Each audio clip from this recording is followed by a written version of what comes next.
Welcome to the Orderica.com training videos.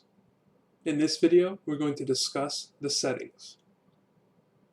Start by clicking the settings drop-down on the left.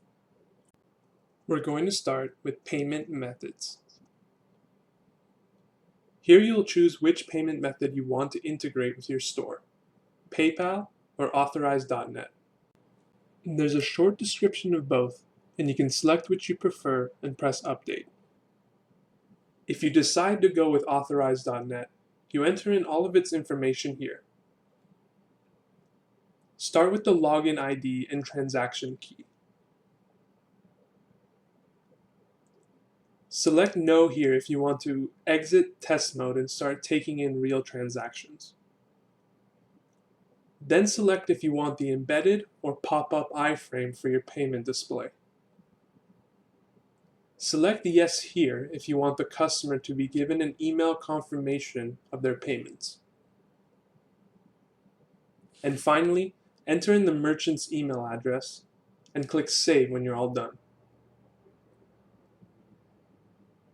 If you decided to go with PayPal instead, then enter in that information on this page. Select either the live or sandbox test mode. Then follow that with the username, password, and signature for your PayPal account.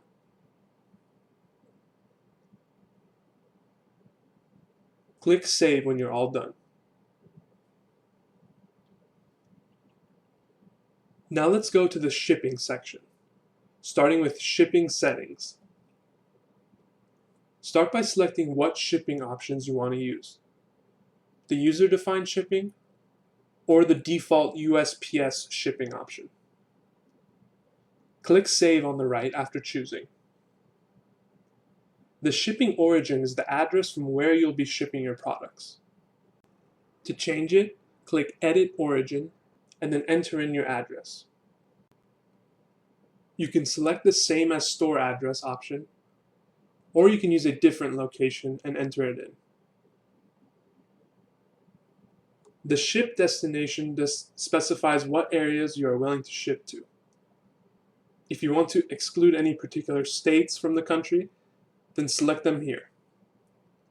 Press the small X's on the sides to remove them from the list, and click Update when you're all done.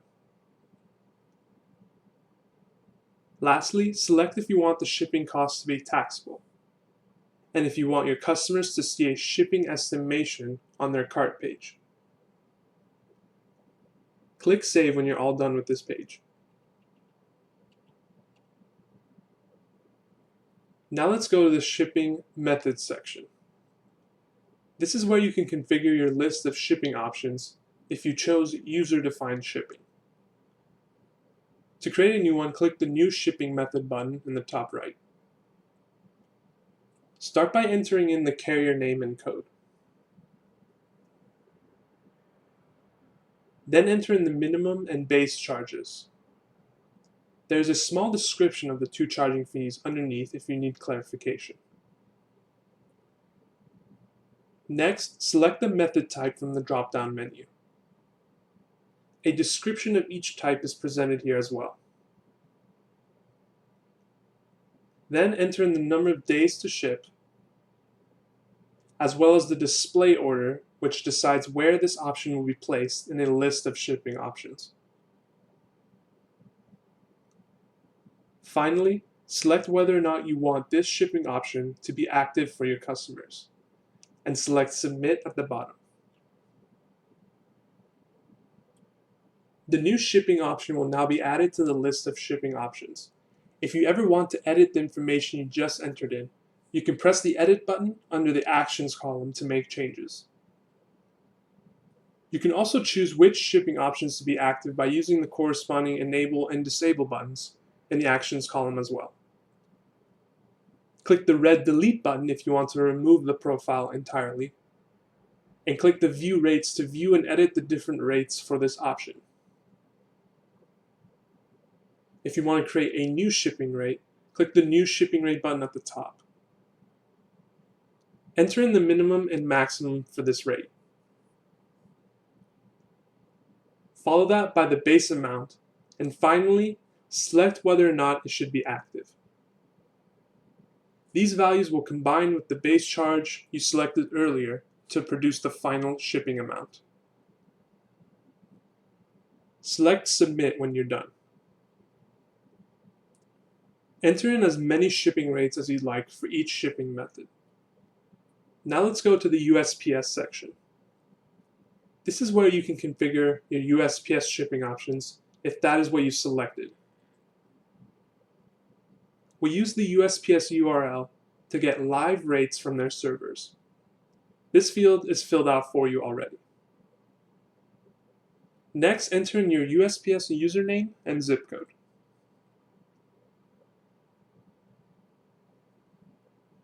Select the container size you would like to use from the drop-down menu. Then select the destination countries, followed by the domestic and international shipment types if they apply. Go through the list and select as many of the shipping types as you'd like. Then enter in the extra charge and weight, if any. Next, enter in the default package length. Select Yes here if you'd like to add insurance costs to each shipment made, and follow that up with a minimum insurance value.